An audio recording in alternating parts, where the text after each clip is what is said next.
ഈ ഹെവനിലേക്ക് ഒരിക്കൽ കൂടി സ്വാഗതം. ഞാനിന്നിവിടെ ഉണ്ടാക്കാൻ പോകുന്നത് ഒരു സോയ ചങ്ക് കൊണ്ട് ഒരു വെള്ളയപ്പത്തിലേക്കുള്ളൊരു കറിയാണ്. അപ്പം അതിനത് വെള്ളം തിളച്ചുണ്ട്. അതിലേക്ക് നമുക്ക് സോയ ഇട്ട് കൊടുക്കാം. എത്ര സോയാണ് എടുത്തിരിക്കുന്നത് നമുക്ക് ഇതിലേക്ക് ഇട്ട് കൊടുക്കാം.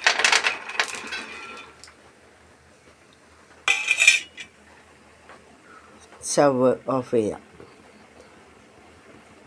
ഇനി അത് ചൂടാറിയതിന് ശേഷം നമുക്ക് അത് നന്നായി പിഴിഞ്ഞെടുത്ത് കാണാം.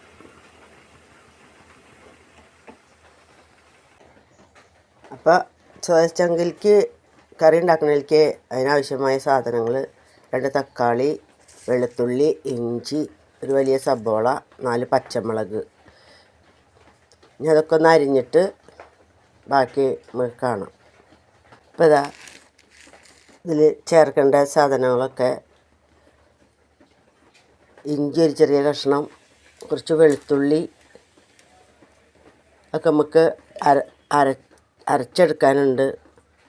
2 തക്കാളി അത് മിക്സർ ജാറിലിട്ട് കൊടുക്കാം.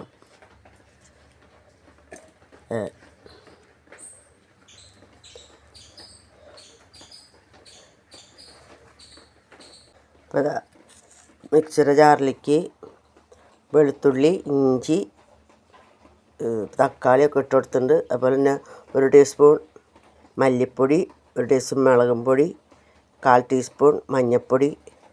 ഇതൊക്കെ ഒന്ന് അരച്ചിട്ട് എടുത്തിട്ട് വരട്ടെ. 1 ടീസ്പൂൺ പെരിഞ്ജീരകവും കൂടി അരച്ചെടുക്കുക. വെള്ളമൊന്നും ഒഴിക്കണ്ട, കാരണം തക്കാളിയിൽ വെള്ളമുള്ളതാണ്. നന്നായി പേസ്റ്റ് പോലെ അരച്ചിട്ട് വരട്ടെ.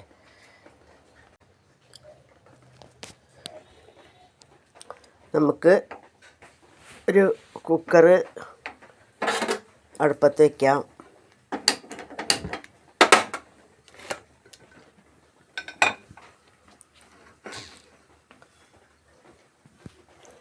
അതിലേക്ക് കുറച്ച് വെളിച്ചെണ്ണ ഒഴിച്ചു കൊടുക്കാം.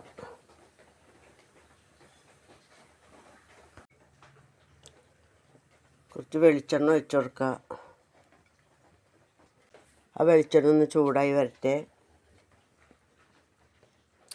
അതിലേക്ക് 1.5 സബോള, ചെറുതച്ചെങ്ങ 2 എണ്ണം, വലുതച്ചെങ്ങ ഞാൻ 1.5 സബോള ഇട്ട് കൊടുക്കുക.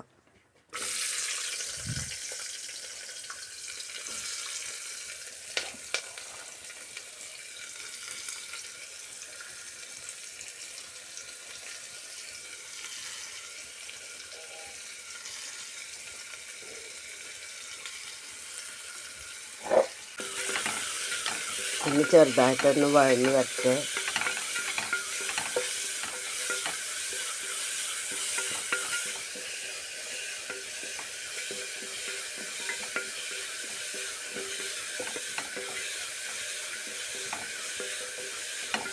ചപ്പാത്തിയിലേക്കും വെള്ളയപ്പത്തിലേക്കും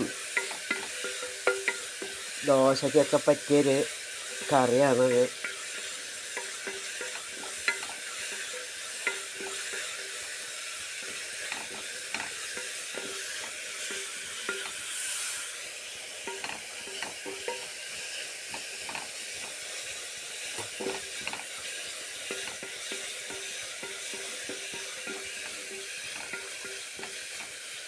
നമുക്കത്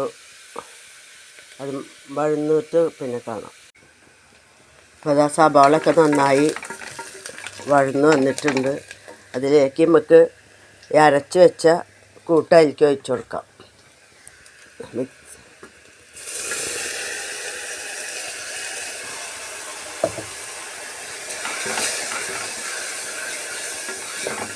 അതിൻ്റെ പച്ചമണമൊക്കെ ഒന്ന് മാറുന്ന വരെ ഒന്ന് ഇളക്കി കൊടുക്കാം.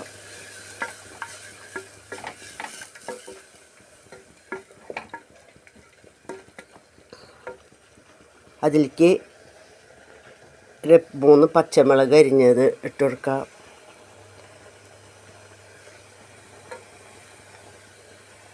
കറിവേപ്പില ഇട്ട് കൊടുക്കുക. നന്നായി ഇളക്കി കൊടുക്കുക. പിന്നെ ഞാനിവിടെ എടുത്ത് വെച്ചിട്ടുള്ളത് ഒരു ടീസ്പൂൺ ബീഫ് മസാലയാണ്. പിന്നെ 1/4 ടീസ്പൂൺ ഗരം മസാല, പിന്നെ ഒരു 1/2 ടീസ്പൂൺ കുരുമുളക് പൊടി. അത് ഇതിലേക്ക് ഇട്ട് കൊടുക്കാം. ഇത് നന്നായി ഇളക്കി കൊടുക്കാം.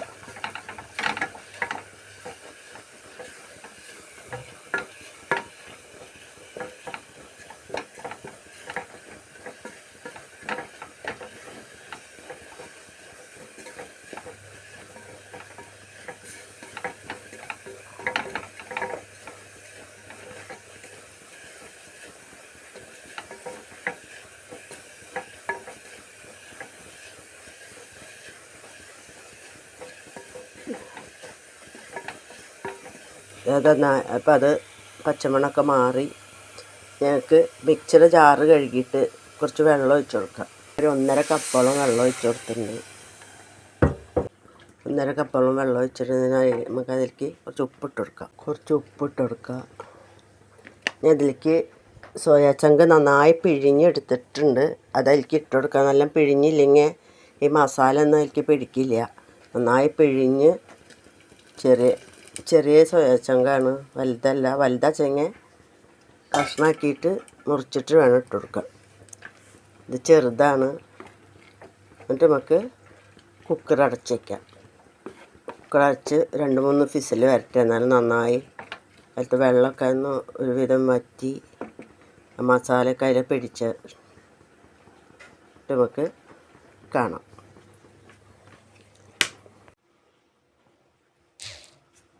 ഇപ്പം അതാ സോയാബീൻ കറിയൊക്കെ ശരിയായിട്ടുണ്ട്. ഇത് അപ്പത്തിലേക്കും വെള്ളപ്പത്തിലേക്കും പിട്ടിലേക്കും ചപ്പാത്തിലേക്കൊക്കെ നല്ല രസമുള്ള കറിയാണ്. നിങ്ങളിത് വീട്ടിൽ ചെയ്ത് നോക്കുക. ചാനൽ ഇഷ്ടമായെങ്കിൽ ലൈക്ക് ചെയ്യുക, സബ്സ്ക്രൈബ് ചെയ്യുക, ഷെയർ ചെയ്യുക. മറ്റൊരു വീഡിയോ ആയിട്ട് ഞങ്ങൾ വീണ്ടും വരാം.